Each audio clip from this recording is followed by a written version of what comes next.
things hoped for, the evidence of things not seen.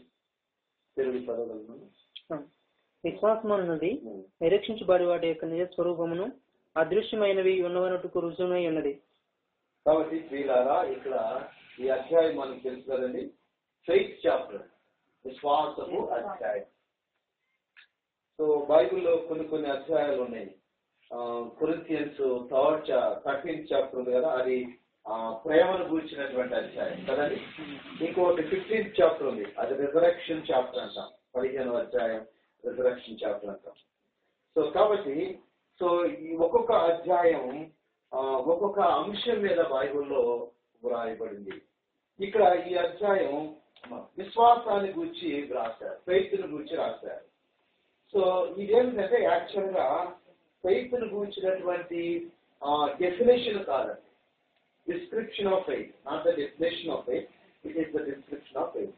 అంటే విశ్వాసాన్ని గూర్చిన వివరణ ఇందులో ఉంది, అంతే తప్ప విశ్వాసాన్ని గూర్చిన నిర్వచనం ఇందులో కాదు, ఇది కాదు. అంత మాత్రమే కూడా విశ్వాసం 2 రకాలు ఉంటుంది. విశ్వాసం 2 రకాలంటే చెప్పాలంటే విశ్వాసం ఒకటే, కానీ 2 కార్యాలు చేస్తుంది. ఒక కార్యం ఏమిటంటే, ఒకటి సేవింగ్ ఫెయిత్, రక్షించే విశ్వాసము. ఇంకొకటి ఎండ్యూరింగ్ ఫెయిత్, అంటే ఎదిరించేటటువంటి నిలబడగలిగిన విశ్వాసం. ఒకటి ఇక్కడ ఈ అధ్యాయంలో దేని గురించి రాస్తున్నారంటే, సేవింగ్ ఫెయిత్ గురించి రాయటం లేదు. ఏ రాస్తున్నారంటే ఎండ్యూరింగ్ ఫెయిత్ గురించి రాస్తున్నారు. అంటే ఎదిరించి నిలబడగలగాల. రక్షించబడటం దేవుని కృప వల్ల జరుగుతుంది, కానీ మన రక్షణలో వచ్చే సవాళ్లను ఎదిరించి నిలబడగలిగినటువంటి విశ్వాసం మనం కలిగి ఉండాలి. We should have enduring faith అన్నమాట. ఇక్కడ ఎందుకు ఎండ్యూరింగ్ ఫెయిత్ రాశాడు అని అంటే, ఈ నీరో కాలంలో, క్లాడియస్ కాలంలో ఈ విశ్వాసులందరూ కూడా శ్రమలకు గురవుతున్నారు. చాలా కష్టాలు వస్తున్నాయి. ఒకవైపు సంఘములో శ్రమ వస్తుంది. సంఘంలో శ్రమ అంటే రాంగ్ డాక్టర్ వస్తుంది, లేఖనాలు సరిగా బోధించడం లేదు, మరి ధర్మశాస్త్రాన్ని తీసుకొచ్చి పెడుతున్నారు. అంత మాత్రమే కాకుండా క్రియల ద్వారా నీతిమంతులుగా చేయబడతారనే సిద్ధాంతాన్ని, దేవునికి వ్యతిరేకమైన సిద్ధాంతాన్ని బోధిస్తున్నారు. కాబట్టి సంఘము లోపల శ్రమ ఉంది, అందుమాత్రమే కూడా సంఘము వెలుపల శ్రమ ఉంది కదా. చాలా సార్లు మనం మాట్లాడుతున్నాం. సంఘం వెలుపల క్లాడియస్ చక్రవర్తి, నీరో చక్రవర్తి, వీళ్ళందరూ కూడా ఏం చేస్తున్నారంటే సంఘాన్ని హింసిస్తున్నారు. సంఘాన్ని హింసిస్తుంటే సంఘం భరించలేకపోతుంది. అయ్యో, ఈ శ్రమలు ఎందుకు వచ్చాయి? యూదా మతంలో ఉంటే పండుగలు ఉన్నాయి, యూదా మతంలో ఉంటే ఎంటర్టైన్మెంట్ ఉంది, యూదా మతంలో ఉంటే సంగడ ఉంది, కాబట్టి మేము ఇక్కడికి ఎందుకు వచ్చేసాము, యేసయ్యను నమ్ముకున్నామని చెప్పేసి వాళ్ళు మరలా ఈ శ్రమలను తట్టుకోలేక వెళ్ళిపోతున్నారు. కాబట్టి ప్రియులారా, ఆ సమయంలో పరిశుద్ధాత్ముడు ఈ లేఖనం రాసించాడు. ఈ హెబ్రీయులకు రాసిన పత్రిక అంతా కూడా చెప్పాలంటే ఎండ్యూరింగ్ ఫెయిత్ గురించే రాశారని చెప్పవచ్చు. ఎదిరించి నిలబడగలగాలి.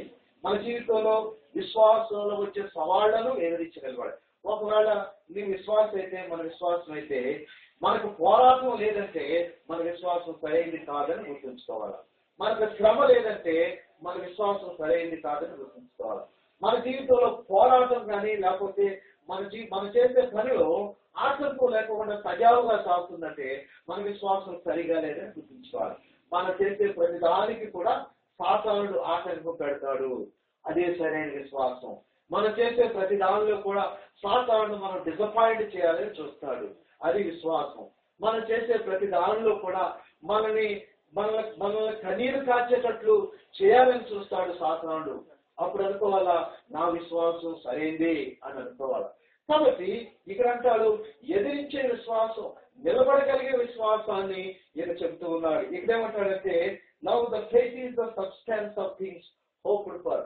అంటే విశ్వాసం అన్నది నిరీక్షింపబడే వాటి యొక్క నిజస్వరూపమును అదృశ్యమైనవి ఉన్న వరకకు రుజువునైంది.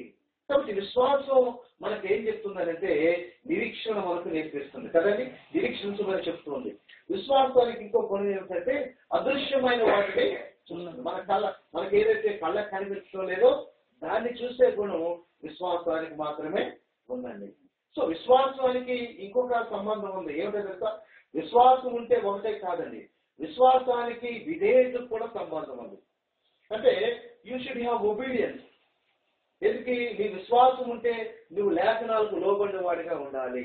లేఖనం చెబితే మనం వెంటనే సరి చేసుకోవాలి.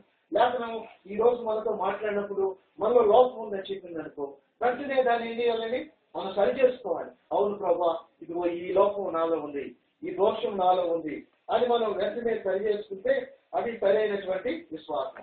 అలా కాకుండా మనం మరి ఆ విశ్వాసానికి లోబడుకోకుండా ఇష్టం ఇచ్చినట్లు ఉంటే అది సరైన విశ్వాసం కాదు. కాబట్టి ఇక్కడ అంటాడు విశ్వాసం అదృశ్యమైన వాటిని చూస్తుంది.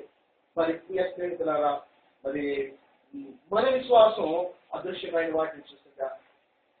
మన విశ్వాసం మరి కనపడినటువంటి వాటిని చూసి దేవుని దగ్గర నుంచి శక్తిని పొందుతున్నా. కాబట్టి ఇక్కడ ఏమంటాడంటే faith is the evidence of things not seen.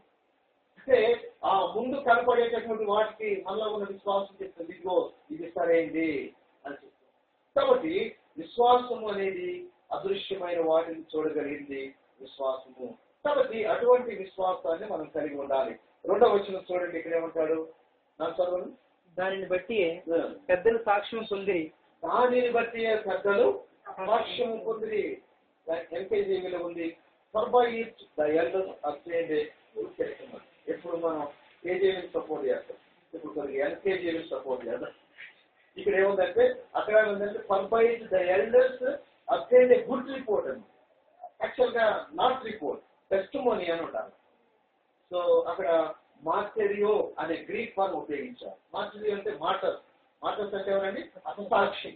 So ఇక్కడ దానిని బట్టి పెద్దల సాక్ష్యం, తెలుగు బైబిల్లో కూడా చాలా చక్కగా రాశారు, సాక్ష్యము అని రాశారు కదండి. సాక్ష్యం అంటే ఎవరండి? సాక్షి అంటే ఎవరు? చూడాలి, చూసిన దాన్ని గుర్తుంచుకోవాలి, గుర్తుంచుకున్న దాన్ని చెప్పాలి, వాళ్ళే సాక్షి కదండి. సో సాక్షి, మనం సాక్షి అని చెప్పాం. సో ఈ సాక్షి అనే మాట యాక్చువల్గా ఇది లీగల్ టర్మ్ అన్నమాట. సో మనం న్యాయస్థానంలోకి వెళ్ళి నిలబడ్డాం. న్యాయస్థానంలోకి వెళ్ళి నిలబడిన తర్వాత మనం ఏం చేస్తున్నాం అంటే ఆ బోను దగ్గర ఉంది, ఈ బోను ఎలా ఏ ఒడ్డుతో చేయబడింది, ఏ పెయింట్ చేశారు అని ఇట్లా చూస్తున్నాం అనుకో, కోర్టు ఒప్పుకుంటుందా? కోర్టు ఒప్పుకోదు. ఎందుకు? నువ్వు కోర్టు యొక్క సమయాన్ని ఎందుకు వ్యర్థం చేస్తున్నావు? Contempt of the law, contempt of the court, court యొక్క అదే ఆ న్యాయస్థానాన్ని ధిక్కరించినట్లు అనమాట. మనం ఆ బోన్లోకి వెళ్ళి సాక్ష్యం చెప్పుకోకుండా అటు ఇటు చూసామనుకో, జడ్జి గారు అంటారు, ఏమయ్యా నువ్వు సాక్ష్యం చెప్తానికి వచ్చావు కదా, సాక్షి చెప్పు. సార్ నేను ఇదేదో చూస్తున్నాను అంటే కోర్టును యొక్క న్యాయస్థానాన్ని ధిక్కరిస్తున్నాను. ఈ రోజు క్రైస్తవం ఏం చేస్తున్నారంటే మనం సాక్ష్యం కదని దేవుని యొక్క సాక్ష్యం, కానీ సాక్ష్యం చెప్తాం లేదు. న్యాయస్థానంలోకి వెళ్ళి నిలబడి సాక్ష్యం చెప్పుకోండి. అంటే మనం ఏం చేస్తున్నాం అంటే పరలోకపు న్యాయస్థానాన్ని మనం ధిక్కరిస్తూ ఉన్నాం.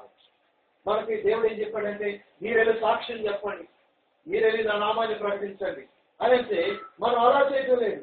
మనం ఆ బోర్డులో నిలబడి ఆ మనుషులు ఎలా ఉన్నారు, కోర్టు ఎలా ఉంది, ఆ బోర్డు ఎలా ఉందని చూస్తున్నాం తప్ప సాక్ష్యాన్ని ప్రకటించడం లేదు. అంటే దాని అర్థం ఏంటంటే మనము పరలోకపు న్యాయస్థానం యొక్క నియమాన్ని మనం అతిక్రమిస్తున్నాం. ఎవరైతే ఆయన నామాన్ని ప్రకటిస్తారో, ఎవరైతే ఆయన నామాన్ని గురించి ఇతరులకు సాక్ష్యం చెప్తారో వాళ్లే నిజమైన సాక్షి. మన సాక్షులు కాదండి. ఎవరైతే ఆత్మలు రక్షిస్తారో వారు మాత్రమే సాక్షి అని చెప్పుకోవడానికి ధైర్యం ఉంటుంది. ఇక్కడ అంటాడు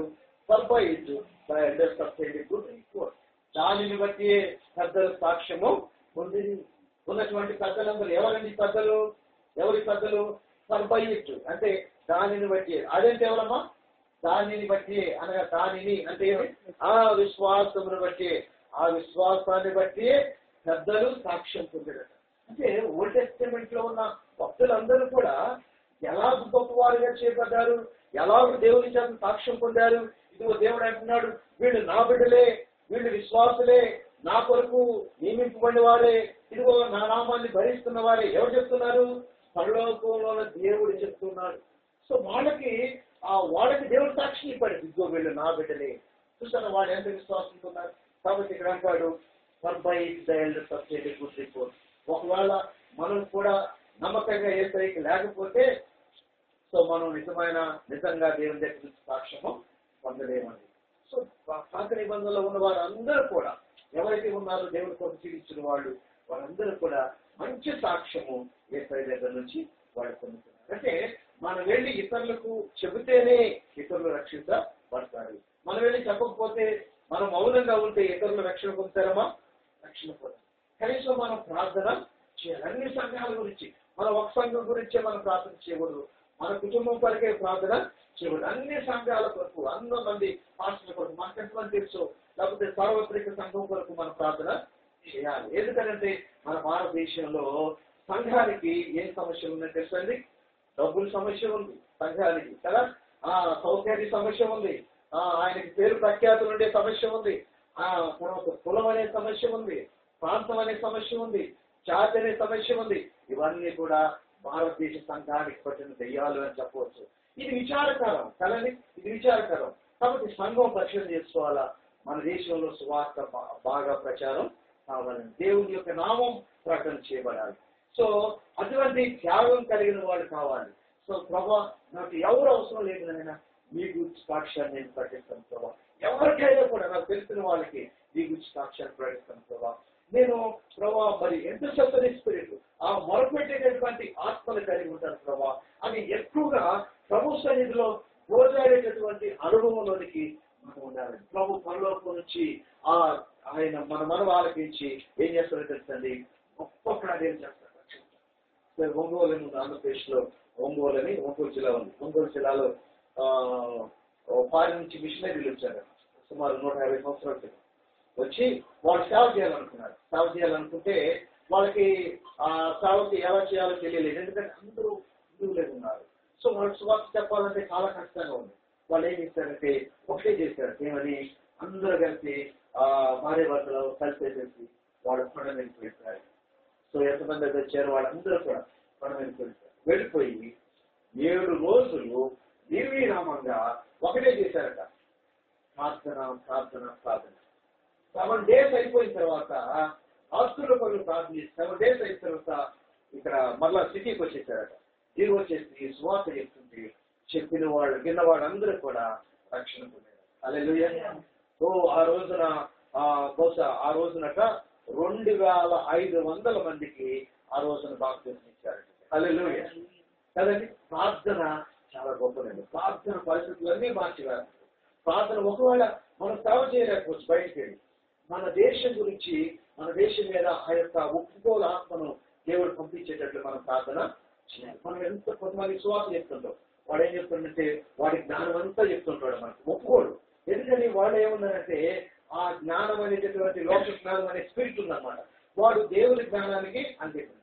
ఆ యొక్క హృదయం బద్దలయ్యి యేసయ్యను నమ్ముకోవాలంటే మనం ఏం చేయాలంటే ప్రార్థన చేయాలి, బాగా ప్రార్థన చేయాలి. మనం ఏ స్థలానికి వెళ్ళాలన్నా, ఎక్కడికి వెళ్ళాలన్నా, నిలబడి బైబిల్ పట్టుకోవాలన్నా దీని వెనక ఏముండాలండి? ప్రార్థన. ప్రభు సన్నిధిలోకి వెళ్ళాలి, మొదలుపెట్టాలా, ప్రభా నీవే నాకు సహాయం అని మొదలుపెడితే దేవుడి కార్యము చేయగలుగుతాడు. కాబట్టి ఇక్కడ అంటాడు పాత నిబంధనలో ఉన్న భక్తులందరూ కూడా వాళ్ళు ఈ లోకంలో ఉన్నటువంటి పేరు ప్రఖ్యాతులు చూడలేదు, ధనం కొరకు చూడలేదు. ఏం చూస్తారంటే ప్రభువుని హత్తుకున్నారు, ఆయన యొక్క సాక్ష్యాన్ని ప్రకటించారు. వాళ్ళు వెళ్ళిన స్థలం అన్నింటిలో యెహోవాయే మా దేవుడు కదా. వాళ్ళు యుద్ధానికి వెళ్ళినా కూడా ఎట్లా వెళ్ళారమ్మా? యుద్ధానికి గతంలో చెప్తారు కదా, అందరూ యుద్ధానికి ఆయుధాలు తీసుకొని పెడితే వీళ్ళు ఎలా వెళ్ళారు? ఆరాధన చేసుకుంటూ స్తుతించుకుంటూ యుద్ధానికి. కాబట్టి దేవుడు వారికి జయము. కాబట్టి ప్రియులారా, మన స్వాభావికమైనటువంటి ఈ యొక్క చూపు ఏదైతే ఉందో నేత్రాలు ఉన్నాయో అది కాదు మనం చూసేది. మనకి ఆత్మీయమైనటువంటి నేత్రాలు మనకు కావాలి. అదృశ్యమైన వాటిని చూడగలిగిన నేత్రాలు కావాలి. సామాన్యమైన స్థితి నుంచి ఇంకొక స్థాయికి వెళ్ళగలిగినటువంటి స్థితి మనకు కావాలి. అటువంటిదే ప్రయత్నం అండి. తెలిసిన చిన్నప్పటి నుంచి తెలిసిందే కదా ఈ బైబుల్ అని అయితే మనకు సామాన్యమైన స్థితే మనం ఉంటాం. అలా ఉండకూడదు. మనకు కూడా ఒక ఇంపాక్ట్ కలిగించాలి సమాజం మీద. అంటే మన పిచ్చివాడు అనుకుంటారు. కొంతసార్లు ఏమంటారంటే ఏడు పిచ్చివాడు కదా, వీరికి ఏమి వద్దనుకుంటుండో, డబ్బులు వద్దనుకుంటుండో, పలుకుబడి వద్దనుకుంటుండో, ఇది ఏమి కోరడం. అవును, మన లోకం దృష్టికి పిచ్చివాడనే కావచ్చు, కానీ దేవుని దృష్టికి మనము చాలా ఇష్టమైనటువంటి వాడు. కాబట్టి మనం ఆ స్థితిలోనికి వెళ్ళాలి, ఆ స్థితిలోనికి నడిపించబడాలి. ఈ ఓల్డ్ టెస్టమెంట్ లో ఉన్నటువంటి భక్తులందరూ కూడా అలాగే ఉన్నారు. వాళ్ళు మంచి బలంగా ఉన్నారు, వాళ్ళు విశ్వాసంతో ఉన్నారు. అందుకోసం ప్రభు కార్యం చేస్తారు. టైటానిక్ మనకు తెలుసు కదా, ఒక టైటానిక్ సందేశం. వాడు కూడా టైటానిక్ అయ్యా ముందు ఐస్ కట్టలు ఉంటాయి, మీరు వెళ్ళొద్దు అని సందేశం పంపిస్తే సందేశం క్రూకి నడిపించే వాళ్ళకి అందించలేదు. సందేశం చేరకపోవటం వల్ల ఎంతమంది చనిపోయారమ్మా? 15 మంది సుమారు టైటానిక్ లో చనిపోయారని చెప్తారు. ఒక భక్తులు ఏమన్నారంటే, మానవ జ్ఞానంతో చేసిన టైటానిక్ మునిగిపోయింది, దేవుని జ్ఞానంతో చేసినటువంటి టైటానిక్ నోవాహు వాడ మాత్రం మునిగిపోయిందమ్మా? మునిగిపోలేదు. అంత పెద్ద వాడ, ఒక వాడ షిప్ నడిపించాలంటే ఎంతో మంది క్రూ కావాలి కదండి, ఎంతో మంది కావాలి. కానీ ఒక నోవాహు ఫ్యామిలీయే నడిపించాలంటే అది దాని వల్ల దేవుని హస్తము. నోవాహు ఫ్యామిలీ ఒక్కడే నడిపించలే, దేవుడు నడిపించాడు వాడు. అందుకోసమే అది ఇప్పటికీ కూడా అరారాత కొండల మీద మనకు సాక్షి చెప్తుంది. ఇదిగో నేను ప్రభు మాట విన్నాను, నువ్వు వింటావా? నువ్వు లోబడతావా? జంతువు లోబడుతుంది కదా, బైబుల్లో ఉన్నటువంటి జంతువులు గాడి లోబడింది. ఇదిగో నువ్వు మాట చెప్పు అనేది వెళ్ళి చెప్పింది. మనిషి చెప్తున్నారా? చెప్తాం లేదు కదండి. మనం అనేక సార్లు ప్రభు మాట వింటుంది. అంటే మనం కాకపోవచ్చు, హైట్తో సంఘం వింటలేదు. కాబట్టి ఇక్కడ ఏమంటారంటే, పాత నిబంధనలో ఉన్న భక్తులు దేవుని యొక్క సాక్ష్యాన్ని వాళ్ళు ప్రకటించారు, దేవుని మాటలు ప్రకటించారు, దేవుని ద్వారా సాక్ష్యాన్ని పొందారు. 3వ వచనం చదవండి. ఇక్కడ ఏమంటారు?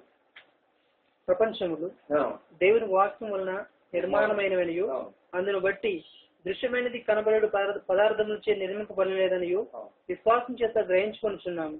కాబట్టి ఇక్కడ ఏమంటాడంటే, నెక్స్ట్ ఎప్పుడైతే విశ్వాసాన్ని గురించి చెప్పాడో నెక్స్ట్ ఏం చెప్పాడంటే ప్రపంచమే చెప్పాడు. కాబట్టి మనం ఈ ప్రపంచాన్ని గురించి అర్థం చేసుకోవాలంటే సైన్స్ మనకు అర్థం కాదన్న. సైన్స్ అనేది స్పెక్యులేషన్ మీద ఆధారపడి ఉంది అని అంటారు కదండి. ప్రపంచం యొక్క ఉనికి అనేది ఈ యొక్క నిర్మాణం అనేది సైన్స్ ఏం చేసిందంటే, కనుక్కుంది, అది కనుక్కుంది, ఇది కనుక్కుంది, ఆ థియరీలు కనుక్కుంది, ఈ థియరీ కనుక్కుంది. ఎన్ని కనుక్కున్నా కూడా వాళ్ళ యొక్క ముగింపుకి రాలేదు. సో సైన్స్ స్పెక్యులేషన్ మీద ఆధారపడింది, లేఖనము రెవల్యూషన్ మీద ఆధారపడింది, ప్రత్యక్షం మీద. దేవుడే మాట్లాడి చెప్పాడనమాట. ఈ భూమి యొక్క ఉనికి, ఈ భూమి యొక్క ప్రారంభం ఎవరు మాట్లాడారండి? దేవుడే చెప్పాడు. కాబట్టి ఏది కరెక్ట్ ఇన్ఫర్మేషన్? మనిషి తన జ్ఞానంతో పరిశోధించింది ఇన్ఫర్మేషన్ కరెక్టా? దేవుడు చెప్పింది కరెక్ట్ అని, దేవుడు చెప్పిందే కరెక్ట్. కాబట్టి ఇక్కడ ఏమంటాడంటే, మీరు ఈ ప్రపంచాన్ని అర్థం చేసుకోవాలంటే, ఈ ప్రపంచ నిర్మాణాన్ని అర్థం చేసుకోవాలంటే, దీని ఉనికిని అర్థం చేసుకోవాలంటే మీకు తప్పకుండా విశ్వాసము ఉండాలి. ఇక్కడ మనం గమనిస్తే ఈ అధ్యాయం అంతట్లో కూడా by faith చూడండి. By faith we understand, by faith Abel offered, by faith Enoch was taken కదా. సో అన్ని కూడా విశ్వాసమే. కాబట్టి ఈ చాప్టర్ మనకు ఒక సవాల్ చేస్తుంది, ఒక ఛాలెంజ్ చేస్తుంది. మీకు ఆ విశ్వాసం ఉందా? మనకు ఆ విశ్వాసం ఉందా? అది మనకు సవాల్ ఇస్తుంది. ఇక్కడ అంటాడు, కనిపించే ఈ ప్రపంచం అట కనిపించే వాటితో చేరేదట, కనపడని వాటితో చేస్తుంది. పౌలు మాట అంటాడు, కనిపించేవి టెంపరరీ, కనపడనివి ఏమైందంటే ఇన్విజిబుల్ ఏదైతే ఉంటుందో అవి పర్మనెంట్. కాబట్టి లోకం యొక్క ఉనికిని అర్థం చేసుకోవడానికి విశ్వాసం కావాలి. తర్వాత 4వ చదవండి. విశ్వాసమును బట్టి హేబేలు కయీను కంటే శ్రేష్టమైన బలి దేవునికి అర్పించెను. దేవుడు అతని అర్పణను గురించి సాక్ష్యం ఇచ్చినప్పుడు అతను ఆ విశ్వాసమును బట్టి నీతిమంతులని సాక్ష్యం పొందెను. అతను మృతి నుండియు ఆ విశ్వాసం ద్వారా మాట్లాడుచున్నాడు. విశ్వాసం అట సరిపోయినా మాట్లాడుతుంది. విశ్వాసం సరిపోయినా మాట్లాడుతుంది కదండి. మనం బాగా విశ్వాసంతో ఉన్నాం అనుకోండి, విశ్వాసంతో కుటుంబానికి వచ్చాం, పిల్లలకి వచ్చాం, తర్వాత మన ప్రభు దగ్గరికి వెళ్తాం, మన పిల్లలు మన విశ్వాసాన్ని గురించి మాట్లాడుకుంటారు కదండి. కాబట్టి ఇక్కడ అంటాడు, ఏబేలు ఇప్పటికి కూడా మనతో మాట్లాడుతూ ఉన్నారు. ఇక్కడ విషయం ఏంటంటే అర్పణ కాదు ఇక్కడ ఇష్యూ. ఏంటి ఇష్యూ అంటే తెచ్చినటువంటి వాళ్ళ యొక్క విశ్వాసాన్ని చూస్తున్నారు. ఏబేలేమో విశ్వాసంతో తెచ్చాడు, ఇంకోలేమో కయీనేమో నేలనిచ్చాడు. ఆయన ఇదిగో నేను తాగలను, ఇదిగో నేను తెచ్చాను, నా కష్టాలు తెచ్చాను అని ఈయన విశ్వాసం మీద ఆధారపడలా, క్రియల మీద ఆధారపడ్డాడు. సో ఓల్డ్ టెస్టిమెంట్ కూడా న్యూ టెస్టిమెంట్ అంతా కూడా చెప్పేది ఏంటంటే, క్రియల ద్వారా మీరు విశ్వాసంలో నీతిమంతులుగా కాలేదు, విశ్వాసం ద్వారా మాత్రమే మనం నీతిమంతులుగా చేయబడతాము. హల్లెలూయా కదండి. సో ఇప్పుడు ఏం చేశారంటే, యూదులు ఏం చేశారంటే, ఈ విశ్వాసం ద్వారా నీతిమంతులుగా చేయబడే సిస్టమ్ తీసుకొచ్చి దానిలో ఉన్న కొన్ని విషయాలు తీసుకొచ్చి మరలా ఎక్కడ పెట్టారు? మనిషి క్రియల ద్వారా మాత్రమే నీతిమంతులుగా చేయబడతాడనే దానిలో లేఖనాలని ట్విస్ట్ చేశారు, వక్రీకరించారు. కాబట్టి వాళ్ళు ఏం చేశారు?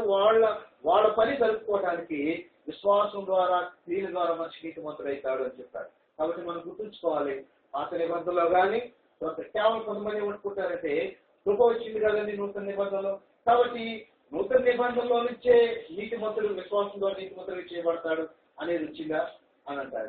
కాదు. పాత నిబంధనలో నుంచే ఒక వ్యక్తి విశ్వాసం ద్వారా నీతిమంతుడిగా చేయబడతాడు. కాబట్టి మనం ఎప్పుడు కూడా మన క్రియల మీద, మన సామర్థ్యం మీద, మన ప్రభుత్వం ఇచ్చే దాని మీద, మన ప్రభుత్వం చేసే దాని మీద, మనం ఏదో చేసిన దాని మీద, దేని మీద మనం ఆధారపడటానికి వీలు. మన విశ్వాసం ఒక్కటే. సో వీడేమో కయ్యనేమో అవిశ్వాసంతో తీసుకొచ్చాడు, హేబేలేమో విశ్వాసంతో తీసుకొచ్చాడు. ఆయనకి అర్పణ ప్రాముఖ్యం కాదు, దేవుడికి అర్పణ. దేవుడికి ఎప్పుడు మన కానుకల ప్రాముఖ్యము ఆదుకుంటుకోవాలి. మనకి ఏం చేసినా ప్రాముఖ్యం కాదు, మన విశ్వాసంతో ఏం చేస్తామో అది మాత్రమే దేవుడు చూస్తాడు. అందుకోసమే హేబేలు విశ్వాసంతో తీసుకొచ్చాడు, కాబట్టి అతన్ని నీతిమంతుడిగా చేశాడు. కయ్యనేమో అవిశ్వాసంతో తీసుకొచ్చాడు, అతడేమో అనీతిమంతుడిగా చేయబడ్డాడు. కాబట్టి మన అర్పణలో, మన పనుల్లో, మన మాటల్లో, మన ప్రార్థనలో, మన ఇంటర్సెప్టరీ ప్రేయర్లో మన విశ్వాసం మాత్రమే ఉండాలి తప్ప మన ఎబిలిటీ మాత్రం ఏమాత్రం ప్రదర్శించడానికి మన పెర్ఫార్మెన్స్ అవసరం. మన కూర్చుంటే దేవుడి కార్యాలు ఒకటే, మన ప్రభు మీద ఆధారపడి, ఆయన సామర్థ్యం మీద ఆధారపడి. సో విశ్వాసానికి ఏముందంటే blessing is the property of the faith అన్నారు. విశ్వాసానికి ఒక ఆస్తి ఉందట, అదేంటంటే ఆశీర్వాదం అనే. విశ్వాసం ఉన్న ప్రతి వాళ్ళకి కూడా ఏముంటుందంటే ఆశీర్వాదము ఉంటుంది. సో ఆశీర్వాదం అన్నమాట. కాబట్టి ఇక్కడ ఏమంటాడంటే హేబేలుకి దేవుడు నీతిమంతుడిగా ఇచ్చాడు, ఆ రోజునే నీతిమంతుడిగా ఇచ్చాడు. నీతిమంతుడు అంటే ఎవరమ్మా? దేవునితో సరైన సంబంధము కలిగిన వాడు, దేవుని ముందు నిలబడగలిగిన వాడు. నీతిమంతుడు అంటే దేవుని ముందు నిలబడగలిగింది. మనందరినీ కూడా దేవుడు నీతిమంతుడిగా చేశాడు. ఎందుకు? యేసయ్య రక్తంలో మనం కడగబడటం ద్వారా మనం నీతిమంతుడిగా చేయబడ్డాము. తర్వాత 5వ వచనం చూడండి. విశ్వాసమును బట్టి హానోకు మరణము చూడకున్నట్లు కొనుకోబడెను. అతడు కొనుకోబడక మునుపు దేవునికి ఇష్టడై ఉండని సాక్ష్యం పొందెను. కాగా దేవుడు అతన్ని కొనిపోయిన కనుక అతడు కనబడలేదు. చూసారు ఇక్కడ ఏమంటారంటే హానోకుని గురించి చెప్తారు. సో మొట్టమొదటి హతసాక్షి ఎవరండి? హేబేలు. సో హేబేలు యొక్క మరణమేమో వైలెంట్ డెత్. సో హానోకేమో అసలు మరణమే చూడకోకుండా పరలోకానికి వెళ్ళాడు. అంటే ఒక్కొక్క విశ్వాస జీవితంలో ఒక్కొక్కటి దేవునికి ప్రణాళిక ఉంటుంది, వ్యత్యాసమైన ప్రణాళిక దేవునికి. ఆయనేమో మరణం, భయంకరమైన మరణం పొందాడు, ఈయనేమో మరణం చూడకుండా. ఇక్కడేమంటాడంటే ఆయన దేవుని before he was taken he had this testimony that he pleased God. అతడు దేవుణ్ణి సంతోషపరిచాడు కదండి. సో కాబట్టి మనం ఒకటే జ్ఞాపకం ఉంచుకోవాలి. మనకు భగవంతుడు లేకపోవచ్చు, ఆలోచన లేకపోవచ్చు, ఏదో లేకపోవచ్చు, మనం ఏం జ్ఞాపకం చేసుకోవాలంటే నేను నా ప్రభువును సంతోషపరిచాను, నేను నా ప్రభువుకి ఇష్టంగా ఉంటాను. అదొకటే. ప్రజలు ఏమనుకున్నా 1 కోటి మంది వచ్చి నువ్వు చెడ్డవాడు అని చెప్పినా పర్వాలేదు. ఎవరు చెప్పాలమ్మా? మంచివాడు నాయన నువ్వు అని యేసయ్య చెప్తే చాలంతే. ఇక నీకు చాలా బలం, నీకు చాలా ధైర్యం, దేవుడు ఆశీర్వాదాలు మనకి. కాబట్టి మనం ఏం చేయాలంటే ప్రభువుని సంతోషపరచడానికి మనం ఎప్పుడు ప్రయత్నించాలి. విశ్వాసం ఏం చేస్తాడంటే నిజమైన విశ్వాసం కలిగిన వాడు ఎట్లా నా ప్రభువుని సంతోషపరచాలా, ఎట్లా నా ప్రభువుకి ఇష్టంగా ఉండాలా అని ఎప్పుడు చూస్తాడు. ఆలోచించవాలని విశ్వాసం లేకుండా దేవునికి ఇష్టం అసాధ్యం. దేవుని ఎదుకు వచ్చేవాడు ఆయన విన్నాడని, తన వెతుకు వారికి ఫలము దయచేవాడని నమ్మవలను కదా. ఇక్కడ ఏమంటారంటే విశ్వాసానికి ఒకటి ఉన్నట్టండి. విశ్వాసించేవాడు ఆయన ఉన్నాడని నమ్మాలి. సో ఆయన దగ్గరకు వచ్చేవాడికి ఫలము దయచేస్తాడని. ఇలా విశ్వాసం మనం ఇస్తే మనకేముంటుందండి? రివార్డ్, బహుమానం. విశ్వాసం ఇచ్చిన వాడికి దేవుడు వేస్ట్ గా వాడిని పోనివాడు, వాడిని వృధాగా వాడిని చేయడు, వాడి లోకంలో ఎదుటి పనికిరాని వాడి రోజులు వారికి తప్పకుండా ఫలము ఉంటుంది, రివార్డ్ ఉంటుంది. విశ్వాసానికి ఇంకోటి ఏంటమ్మా? ఆ ఫలానికి సంబంధం ఉంది. నీ విశ్వాసం ఉంటే నీకు తప్పకుండా ఫలము, నీకు ఫెయిత్ ఉంటే నీకు తప్పకుండా రివార్డ్ అనేది ముందే జ్ఞాపకం ఉంచుకోవాలి. అది నువ్వు నమ్మితే దేవుడు తప్పకుండా ఫలితము ఇస్తాడు. తర్వాత 6వ వచనం 7వ వచనం విశ్వాసమును బట్టి నోవహు అది వరకు చూడని సంగతులను గూర్చి దేవుడి చేత హెచ్చరింపబడి భయభక్తులు గలవాడై తన ఇంటి వారి రక్షణ కొరకు ఓడను సిద్ధం చేసెను. అందువలన అతడు లోకం మీద నేరస్థాపన చేసి విశ్వాసమును బట్టి కలుగు నీతికి వారసుడాయను. కాబట్టి ఇక్కడ ఒక మాట అంటాడు, నోవాహు గురించి చెప్తాడు కదండి. నోవాహు ఓడను సిద్ధం చేశాడు. ఎన్ని సంవత్సరాలు చేశాడమ్మా ఓడ? 120 సంవత్సరాలు, 120 years చేశాడు కదా. అంటే 120 సంవత్సరాలు ఆయన బోధిస్తూనే ఉన్నారు. ఏ పాస్టర్ గారు బోధించారు? 120 years కదా. 120 సంవత్సరాలు నోవాహు బోధించారు. సో ఎంత విశ్వాసం అంటే యాక్చువల్ గా మనకి దేవుడు నీకు ఒక కారు ఇస్తాను అన్నాడు అనుకో కదమ్మా. నీకు ఒక కారు ఇస్తానని నాతో చెప్పాడు అనుకో. నాకు తెలుసు ఏంటి కార్ అంటే ఏంటి, అది ఎలా ప్రయాణం చేస్తుంది, ఎంత దూరం వెళ్తుంది, ఇవన్నీ మనకు తెలుసు కదా. నీకు ఒక ఇల్లు ఇస్తానని అనుకోండి, మనం ఊహించుకోండి ఇల్లు అంటే ఎట్లా ఉంటుంది. ఇల్లు మనకు తెలుసు కదా, ఇల్లు చూసే చాలా మంది ఇల్లు చూసి కాబట్టి ఇల్లు ఎట్లా ఉంటుంది. కానీ నోవాహు ఏం చెప్పాడు తెలుసా? అది వరకు చూడను కానీ చెప్పాడు. ఏం చెప్పాడు? ఈ భూమి మీద వర్షము కురుస్తుంది అని వాళ్ళు దూరం చూశారా? నోవాహు కాలం వరకు వర్షం వచ్చిందా? వర్షం రాలేదు. నోవాహు కాలం అందుకోసం జాన్ మెకార్థర్ అంటాడు, 2 క్రియేషన్లో 2 గొప్ప విషయాలని ఆది కాలంలో సృష్టిని గురించి రాయబడింది. నెక్స్ట్ గొప్ప మాన్యుమెంటల్ ఈవెంట్ ఏమిటంటే దేవుడు ఈ భూమి మీద వర్షాన్ని పంపిస్తాం. అదే గ్రేటెస్ట్ ఈవెంట్ అంటారు కదండి. అది చాలా గొప్ప విషయం. కాబట్టి వర్షం అంటే ఏమిటో తెలియదు, వానచిరిక అంటే ఏమిటో తెలియదు. కానీ ఏం చేశాడు? దేవుడు చెప్పాడు అనమాట, నేను వర్షాన్ని పంపిస్తాను, జలాన్ని పంపిస్తాను. అంటే ఎవరినన్నారండి?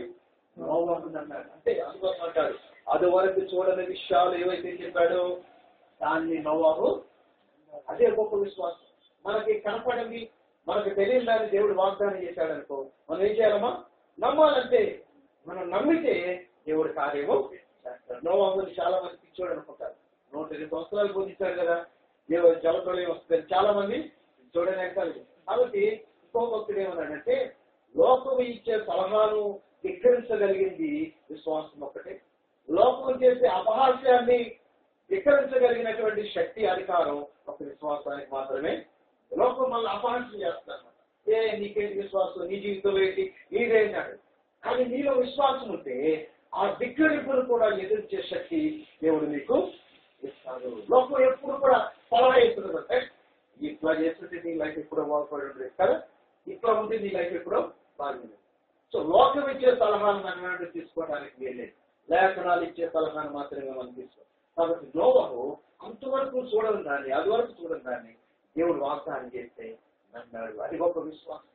అంతవరకు చిరుగు లేదు, వారు లేదు, దాన్ని నమ్మాడు. అది విశ్వాసం. అందుమాత్రమే కాకుండా నోవాహు యొక్క విశ్వాసం ఏం చేసిందో తెలుసని, తన కుటుంబం అంతటి మీద ప్రభావము చూపించింది కదండి. నోవాహు యొక్క విశ్వాసం వాళ్ళ కుటుంబం అంతటి మీద, కుటుంబం అంతా రక్షణ పొందారు. కాబట్టి మన విశ్వాసం మన కుటుంబం మీద, మన ఉన్న పరిసరాల మీద ప్రభావం చూపించగలిగినటువంటిగా ఉండాలి. మన జీవితం మన పిల్లలు, మన కుటుంబం, లేకపోతే మన పొరుగు వారు చూసినప్పుడు ఇది ప్రభావవంతంగా కనపడదు. లోకం కొన్నిసార్లు ఏం చేస్తుంటే మనలో ఏదన్నా వాళ్ళకి అయిష్టమైనది కనపడింది అనుకో, నీ లైఫ్ నాకు బాగలేదు, నీ లైఫ్ నాకు ఇష్టం లేదంట. కానీ మనం ఏ పర్స్పెక్టివ్ తో చూడాలంటే దేవుని యొక్క వాక్య వెలుగులో మన జీవితాన్ని చూసుకోవాలి. కాబట్టి నోవాహు అంటాడు, ఆయన విశ్వాసం ఇచ్చాడు, 120 సంవత్సరాలు బోధించాడు. దేవుడు ఏదైతే తెలియని దాన్ని వాగ్దానం చేసినా దాన్ని నమ్మాడు నోవాహు. అది విశ్వాసం. తర్వాత చదవండి, అబ్రహాము పిలువబడినప్పుడు విశ్వాసమును బట్టి ఆ పిలుపునకు లోబడి తాను స్వాస్థ్యముగా పొందనయున్న ప్రదేశములకు బయలువెళ్ళాను, మరియు ఎక్కడికి వెళ్ళవలను అది ఎరుగక బయలువెళ్ళాను. కాబట్టి అబ్రహాం విశ్వాసం చూడండి. By faith Abraham obeyed when he was called to go out. విశ్వాసానికి ఏముంటుందంటే విధేయత ఉంటుంది.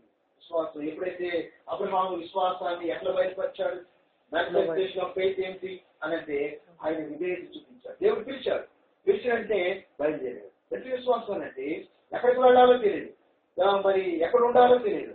సో ఆ విశ్వాసంతో బయలుదేరాడు. కాబట్టి అందుకోసమే అబ్రహాము ఇప్పటికీ కూడా విశ్వాసులకు తండ్రిగా ఉన్నాడు. ఇప్పటికి కూడా ఆ విశ్వాసం ద్వారా మనతో మాట్లాడాలి. గొప్ప విశ్వాసం. ఒకవేళ ఈ అధ్యాయం ఇప్పుడు ఈ కొందరిలో యాభైలో మనం చెప్తుంటే కొంతవరకు అర్థం కాకపోవచ్చేమో, కానీ సో ఈ జీవితాలు చూసినప్పుడు ఇవన్నీ కూడా మనకు సవాళ్ళు, ఛాలెంజ్ అనమాట. ఎందుకు అబ్రహాము విశ్వాసం మనం ఎందుకు కలిగి ఉండకూడదు, అబ్రహాము లాంటి జీవితం మనం ఎందుకు కలిగి ఉండకూడదు. ఇక్కడ ఏమంటారు చూడండి, విశ్వాసమును బట్టి అతనితో ఆ వాగ్దానమునకు సమవారసులైన ఇస్సాకు యాకోబు అనువారును గుడారంలో నివసించుచు అన్య దేశంలో ఉన్నట్టుగా వాగ్దాత దేశంలో పరవాసులేది. కాబట్టి విశ్వాసం ఏమంటుందంటే, విశ్వాసం యొక్క గుణం ఏంటంటే, ఈ దేశంలో ఈ లోకంలో ఉన్నప్పటికీ కూడా ఇది నా లోకం కాదు, నాకు ఇంకొక లోకం ఉంది, పరలోకం ఉంది అని చూడగలిగిందే విశ్వాసం. అటువంటిదే విశ్వాసం. సరే, అబ్రహాముకి దేవుడు ఏం చేశాడు? ప్రామిస్డ్ ల్యాండ్ ఇచ్చాడు, వాగ్దానం. అంటే గవర్నమెంట్ ఇచ్చింది కాదు, దేవుడే ఇచ్చాడమ్మా. దేవుడు ఇస్తే ఎవరు తీసుకోగలరా? ఎవరు కూడా తీసుకోరు. ఇప్పుడు వేరే గవర్నమెంట్ పాలస్తీనా వాళ్ళు తీసుకున్నారు, మరలా ఇస్తారు. ఎప్పుడు ఏళ్ళ పాలన కాలం అందరూ పెట్టినట్టు మొత్తం ఇశ్రాయేలీయులకి దేవుడు ఎంత అయితే వాగ్దానం చేశాడో అంతా ఇవ్వాల్సిందే వాళ్ళు. కాబట్టి ఆ వాగ్దానం చేసి దేవుడిస్తే దేవుడు ఇచ్చాడంటే పట్టా ఇచ్చిన దానికంటే ఇంకా స్ట్రాంగ్ అన్నమాట. కానీ అంత ల్యాండ్ లో అబ్రహాం ఏం చేశాడండి? ఇల్లు కట్టుకోవాలా? ఏం చేశాడమ్మా? గుడారం కట్టుకున్నాడు. గుడారానికి ఫౌండేషన్ ఉంటుందా? ఫౌండేషన్ ఉంటుంది. అంటే ఆయన ఉద్దేశం ఏంటంటే, ఇది ఈ లోకం శాశ్వతమైనది కాదు, నాకు ఒక లోకం ఉంది, పరలోకం. ఆ లోకం మాత్రమే శాశ్వతం. అలాగే ఐజాకును కూడా అలాగే పెంచాడు. అబ్రహాము ఒక్కడు మాత్రమే కాదు, ఇస్సాకును అలాగే పెంచాడు. అందుకోసం ఇస్సాకు ఎలాంటి వాడు తెలుసండి? ఒంటరిగా వెళ్ళి ప్రార్థన చేసేవాడు. సో ఆ దేవుడితో గడిపెట్టేటువంటి వాడు. సో అటువంటి గొప్ప కుమారుని దేవుడు అబ్రహాముకి ఇచ్చాడు. కాబట్టి అబ్రహాము విశ్వాసం ఏం నేర్పిస్తుందంటే, ఈ లోకము శాశ్వతమైనది కాదు అని నేర్పిస్తుంది. తర్వాత చూడండి, ఏలైనగా దేవుడు దేనికి శిల్పియు నిర్మాణకుడై ఉన్నాడు, పునాదులు గల ఆ పట్టణం కొరకు అబ్రహాం ఎదురు చూచుండెను. కాబట్టి ఇక్కడ ఏమంటాడంటే, విశ్వాసానికి కొన్ని ఇంకో గుణం ఏంటంటే, ఇది ఎప్పుడు కూడా దేని మీద ఫోకస్ చేస్తుందంటే, ఎటర్నిటీ మీద ఫోకస్ చేస్తుంది, నిత్యత్వం మీద గురిపెట్టుకుంటాం. విశ్వాసం ఎప్పుడు కూడా తాత్కాలికమైన వాటి మీద గురిపెట్టుకోదు, నిత్యత్వం మీద గురిపెట్టుకుంటుంది. హల్లెలూయా. కదండి, నిత్యత్వం మీద గురిపెట్టుకుంటుంది. కాబట్టి ఈయన పునాదులు గల ఆ పట్టణం కొరకు, చాలాసార్లు చెప్తున్నా కదా, భూమికి ఫౌండేషన్ ఉందమ్మా, పునాది లేదు, గాలిలో ఏలాడబడుతుంది. కాబట్టి పరలోకం అయితే పునాది ఉందట, ఎవరికి ఫౌండేషన్ ఉందట. అక్కడ మీరు గురి పెట్టండి. మనం ఎప్పుడు ఏ గురి ఉండాలమ్మా? ఎటర్నిటీ మీద గురి ఉండాలి. ఒక ఆయన ఏమన్నాడంటే, నిజంగా ఆ పరలోకాన్ని చూసిన అనుభవం నీకుంటే ఈ భూమి మీద నీకు ఆశ ఉండదు, ఎక్కువ డిజైన్ ఉండదు. ఎప్పుడు ఆ హెవెన్ చూస్తే మనం ఆ యొక్క అనుభవంలోకి వెళ్తే ఈ భూమి లేకపోతే ఇహ విషయాలు, ఈ కలర్స్, ఇవేవి కూడా మనకు. కాబట్టి అబ్రహాము దాన్ని చూశాడు. అందుకోసమే అంటాడు, ఆ పునాదులు గల పట్టణం మీద నేను దృష్టిస్తాను. తర్వాత ఇక్కడ మాట్లాడతాడు, విశ్వాసమును బట్టి షారాయి వాగ్దానం చేసిన నమ్మదగిన వాడని ఎంచుకుని గనుక తాను వయస్సు గతించినదైనను గర్భము ధరించుటకు శక్తి పొందిని. కాబట్టి షారాను గురించి మాట్లాడుతున్నాడు. అంటే విశ్వాసం ఎటువంటిదనంటే దేవుని శక్తిని పొందుకుంటుంది విశ్వాసం. కానీ షారా గుర్రాలు యాక్చువల్ గా లోకరీతిగా ఏమాత్రం కూడా బలము లేదండి. అటువంటిది దేవుడు ఏం చేశాడంటే ఆమెకి బలము. విశ్వాసం అంటండి అది దేవుని వాగ్దానం. చాలా మంది ఏమంటారంటే, లోకంలో కూడా ఏమంటారు, ఏదో కొంచెం నమ్మకం ఉంటే చాలు దేవుడు చేస్తారు కదా, ఎక్కడైనా నీకు నమ్మకం ఉంటే చాలు. కానీ లోకం ఏమి తెలియని దాని మీద నమ్మకము. కానీ దేవుడు లేఖనం ఏమంటుందంటే, దేవుడి మీద మనం నమ్మకము. సో మన నమ్మకానికి ఎవరున్నారండి? దేవుడు ఉన్నాడు.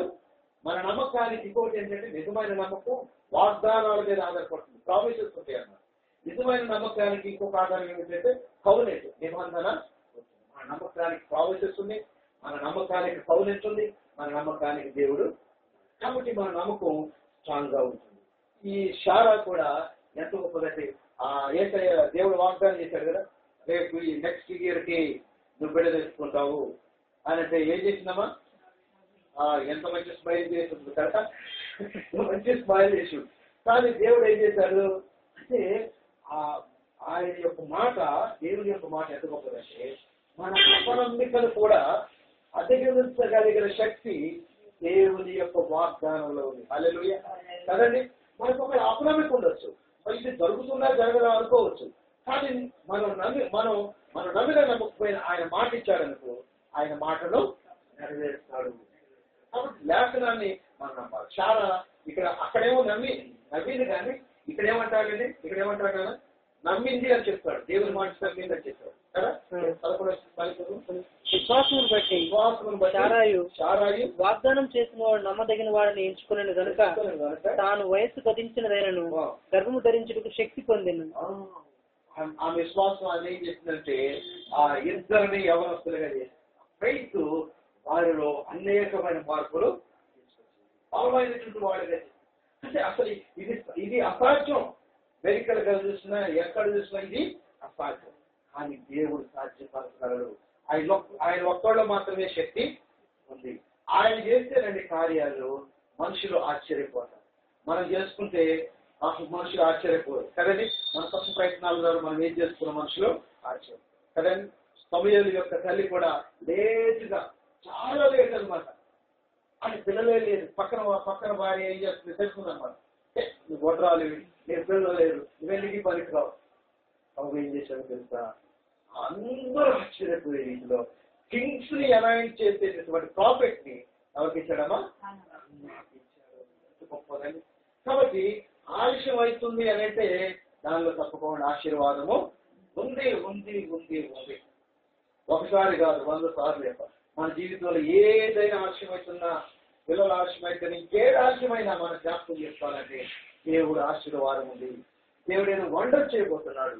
దేవుడు ఏదో మిరకల్ చేయబోతున్నాడు. అందరికీ నార్మల్గా చేస్తాడు. 30 సంవత్సరాలకు లేకపోతే 20 సంవత్సరాలకు 20 సంవత్సరాలు. కానీ నా బ్రతుకులు ఎందుకు, అన్న బ్రతుకులు ఎందుకు చివరి నిమిషంలో చేశాడు? ఎందుకంటే అది ఆయన మిరకల్, అది ఆయన ఇచ్చేది. విశ్వాసంతో పొందుకునేది. కాబట్టి మన విశ్వాసంతో పొందుకునేది ఏదైనా కూడా అద్భుతమైనది. మన ఫెయిత్ తో పొందుకునేది ప్రతిదీ కూడా శక్తివంతమైనది, గొప్పది. విశ్వాసంతో పొందుకునేది ఏదైనా కూడా శాశ్వతమైనది. కాబట్టి శారా విశ్వాసంతో పొందుతుంది, శారా గర్భము. కాబట్టి అటువంటి విశ్వాసం మనం కలిగి ఉండాలా. చివరిగా 12వ వచనం ఈ కారాలు ఈ పాపేజ్లో చివరి వచనం చదువుకొని ముగించుకున్నాం. అందుచేత మసపిల్లుడైన ఆ ఒకరి నుండి సంఖ్యకు ఆకాశ నక్షత్రం వలన సముద్ర తీరమందులు లెక్కింప శక్యముగా ఇసుక వలన సంతానం కలిగిన. చూసారా, దేవుడు అబ్రహాముకి ఏ సంతానం ఇచ్చాడండి? కింద ఇసుక చూపించాడు కదా, అంతకుముందు చెప్పుకున్నా. ఇసుక చూపించి ఇదిగో నీకు సంతానం ఇస్తాను. మరలా ఆకాశం వైపు చూపించి ప్రభువా కుమారులే లేరు, మీకు ఎన్ని చూపిస్తున్నాం అంటే మరలా అన్నాడు, అట్లా కాదు, అసలు నీ పేరే మారుస్తా అన్నాడు. ఏం మార్చాడు? అంతకుముందు అబ్రాహం ఉన్నది. అబ్రాహం అని అంటే ఎగ్జాల్టెడ్ ఫాదర్. సో ఇప్పుడేమో ఏం చేశాడు? అబ్రహాం అన్నాడు, ఫాదర్ ఆఫ్ మల్టిట్యూడ్, అనేక జనములకు. సో పేరు మార్చేశాడు. పేరు మార్చిన తర్వాత ప్రభువా ఇంకా పిల్లలు కలగలేదు. కాదు నీకు వాగ్దానం చేస్తున్నాను, నీ గర్భంలో నుంచి కింగ్స్ వస్తారు, రాజులు పుడతారు. ఎంత గొప్ప వాగ్దానం. కాబట్టి అబ్రహాము అంత గొప్ప వాగ్దానం చేశాడు. దేవుడు ఆ మాటలో నెరవేర్చాడు. సో అంత గొప్ప వాగ్దానం. ఇక్కడ ఏమంటాడంటే మృతతుల్యుడయ్యాడు. ఆయన గర్భంలోంచి ఎవరు పుట్టరు, అటువంటి వాళ్ళ నుంచి ఒక దేశాన్ని, జనాన్ని పుట్టించాడు. అది కేవలము మాటలతో వచ్చింది కాదు, విశ్వాసమే. విశ్వాసం అంత బలం కలిగింది ఈ భూమి మీద ఏది. మనకున్న డబ్బు మన విశ్వాసంతో సమానం కాదు, మనకున్న బలం మన విశ్వాసం సమానం కాదు, మనకున్న ఇన్ఫ్లుయెన్స్ కూడా మన విశ్వాసంతో. అది చాలా గొప్పది విశ్వాసం. కాబట్టి మనం ఏం చేయాలంటే డబ్బు తగ్గినా ఏది తగ్గినా మనం అంత బాధపడవలసిన పని లేదు. కానీ విశ్వాసం తగ్గితే ప్రభువా నాకు బలమైన విశ్వాసం, నాకు అబ్రహాము శారా లాంటి విశ్వాసం, నాకు హేబేల్ లాంటి విశ్వాసం ఇవ్వండి నాయన, నాకు హనోకు లాంటి విశ్వాసం ఇవ్వండి ప్రభువా అని మనం ప్రార్థన చేస్తే దేవుడు అద్భుతాలు చేస్తాడు. కాబట్టి ఈ రోజున విన్నటువంటి సందేశమే మనం చాలాసార్లు మనం విన్నాం. మరొకసారి దేవుడు మరలా ఈ ఫెయిత్ గురించి చెప్పాడంటే మరొకసారి మనం రివైవ్ చేసుకోవాలి. ఇంకా ఏమైనా వీక్ అయిందా, మన విశ్వాసం ఏమైనా బలహీనమైందా, మనం పరిశీలన చేసుకున్నాం. దేవుడి మాటలు తీరుస్తున్నాం, ప్రార్థన చేసుకున్నాం. అలా మోసరించి